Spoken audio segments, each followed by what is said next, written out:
जब से हमने sp5 की वीडियो दी तब से यही चारों तरफ से ऐसी ही आवाजें आ रही है, sir ji pentavalent carbon, sir ji pentavalent carbon, sir ji pentavalent carbon, pentavalent carbon, pentavalent carbon, pentavalent carbon. शुरू में सुनने में आपको ऐसा लग सकता है ये क्या बकवास है, पेंटावैलेंट कार्बन होता है क्या?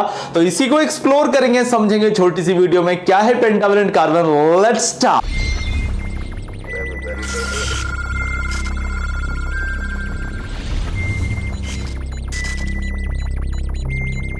ओके गाइस, स्टार्ट करते हैं। तो जैसा कि आप देख पा रहे हैं पेंटावैलेंट कार्बन, शुरुआत में आपको देख के थोड़ी सी हंसी आ रही होगी, क्या बेहूदगी और क्या मजाक चल रहा है, पेंटावैलेंट कार्बन हो सकता है क्या? आज मैं एक्सप्लेन करूंगा आपको। पेंटावैलेंट कार्बन को एक बहुत ही फेमस नाम वेस्टर्न कंट्री में मिला है, इसको हम टेक्सास कार्बन भी बोलते हैं। और टेक्सास कार्बन बोलने का रीजन ये होता है, ये जो फ्लक्साइनल आयन आपको नजर आ रहा है ये टेक्सास स्टेट के फ्लैग के जैसा है। अगर आप इस कार्बन को देखेंगे, एक बेसिक सा पेंटावैलेंट मैं आपको यहां पे शो कर रहा हूं, ये जो आपको पेंटावैलेंट पॉजिटिव चार्ज नजर आ रहा है, अगर आप बहुत ध्यान से देखिएगा तो ये टेक्सास स्टेट के फ्लैग के जैसा नजर आ रहा है। मैं आपको स्क्रीन पे दिखा दूंगा, उस फ्लैग का जो स्टार है वो इसी के जैसा दिखता है, इसीलिए हम इसको टेक्सास कार्बन बोलते हैं। इसका एक रीजन और भी टेक्सास कार्बन बोलने का है कि टेक्सास एक सिटी है जिसकी आबादी 2010 में मात्र 274 थी, तो कम से कम उससे ज्यादा तो लोग यहां नजर आ रहे हैं। यहां पर बेचारा एक कार्बन 5 बॉन्ड बनाता हुआ नजर आ रहा है और वहां पूरे एक शहर की आबादी मात्र 274 है। तो आप अंदाज लगा सकते हैं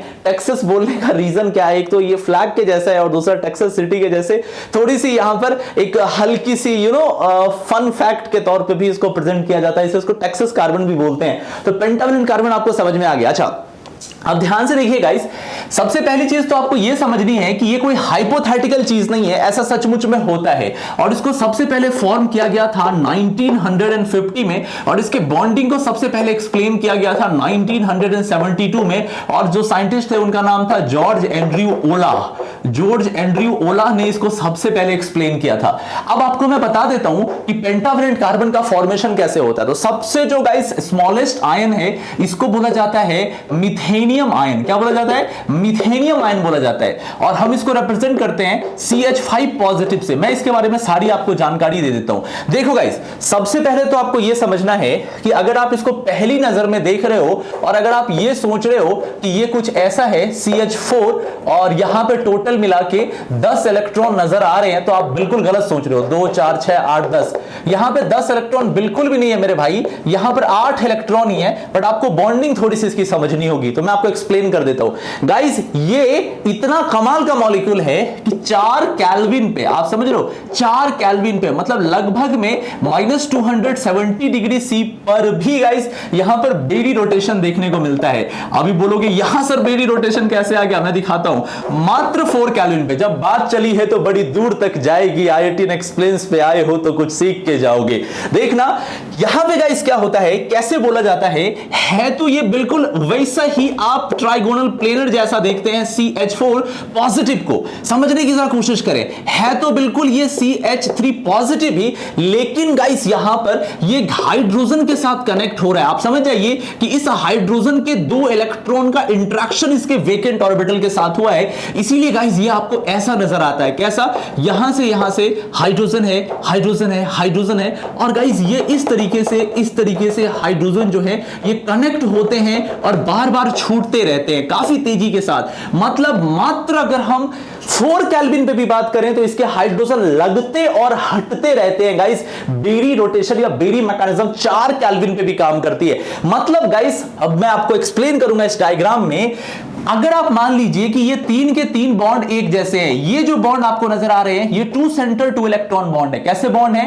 2 centre 2 electron bond, 2 centre 2 electron bond, 2 centre 2 electron bond. और ये जो गाइस आपको नजर आ रहा है, ये जो C और H नजर आ रहा है, ये मैं ऊपर से खींच के नीचे ले आता हूं। यहां पे गाइस क्या हो रहा है, 3 सेंटर के बीच में 2 इलेक्ट्रॉन है। मतलब गाइस ये 3 सेंटर 2 इलेक्ट्रॉन बॉन्ड है। जैसा आप बनाना बॉन्ड या बाकी जगह आप 3 सेंटर 2 इलेक्ट्रॉन बॉन्ड को देखा करते थे। मतलब गाइस यहां पे 2 इलेक्ट्रॉन, 2 4 इलेक्ट्रॉन, 2 6 इलेक्ट्रॉन और यहां पे 2 इलेक्ट्रॉन है, 2 8 इलेक्ट्रॉन। तो गाइस इतनी तेजी के साथ ये लगते और हटते रहते हैं कि एक टाइम में आप समझ जाइए 2 इलेक्ट्रॉन किसी एक बॉन्ड के साथ ही फिट होता है। तो अगर हम ओवरऑल अगर इस पूरे के पूरे मैकेनिज्म को समझने की कोशिश करें बेरी मैकेनिज्म से, तो ये कार्बन हाइड्रोजन और हाइड्रोजन के बीच में 3 सेंटर 2 इलेक्ट्रॉन बॉन्ड है। हाइब्रिडाइजेशन आप सोच रहे होंगे इसका हाइब्रिडाइजेशन क्या है गाइस, इस कार्बन का हाइब्रिडाइजेशन स्टिल sp2 है, और चूंकि ये एक फ्लक्साइनल मॉलिक्यूल है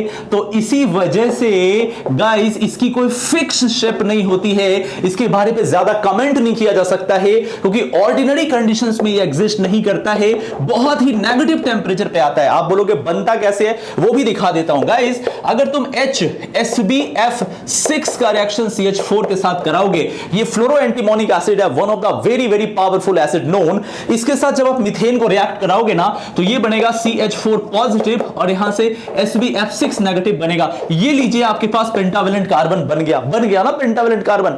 और बताता हूं आपको, अगर आप मीथेन को 70 बार पे कंप्रेस करेंगे नॉर्मल टेंपरेचर पे, तो गाइस ये 2 मॉलिक्यूल्स के साथ ये भी बनाता है CH5 पॉजिटिव और CH3 रेडिकल। यहां से भी गाइस आपको पेंटावेलेंट बन सकता है। तो गाइस ऐसा नहीं है, मैंने बना के दिखा दिया, ये रहा प्रैक्टिकल प्रूफ, ये रहा बॉन्डिंग जिसको आपने किससे, ओला ने सबसे पहले बेरी सूडो रोटेशन का यूज करते हुए एक्सप्लेन किया था। 1950 में सबसे पहले बनाया गया था इस मेथड से, और इसको टेक्सास कार्बन भी कहते हैं। तो पेंटावेलेंट कार्बन होता है। अगर आज के बाद कोई बोले कि पेंटावेलेंट कार्बन होता है, पर मूर्खता मत दिखा देना कि इसके 10 इलेक्ट्रॉन होते हैं, 8 इलेक्ट्रॉन ही होते हैं। sp2 हाइब्रिडेशन होता है, ये एक फ्लक्सोनल मॉलिक्यूल है, एक फ्लक्सोनल आयन है, जिसका मतलब होता है कि इसका कोई फिक्स शेप नहीं है, बदलता रहता है। फिर भी चूंकि यहां पर H2 के साथ इंटरेक्शन है, तो एक्चुअल में इस कंपाउंड के, इस स्पीसीज के माता पिता यही हैं, और ये ट्राइगोनल प्लेनर ही होता है। कैसा लगा आपको? आई होप बहुत पसंद आया होगा। आज के बाद से एक नई चीज, एक नई साइंस आपके साथ जुड़ गई, जिसको हम बोलते हैं पेंटावेलेंट कार्बन या Texas carbon. Clear? Good luck, मिलते हैं अगले लेक्चर में।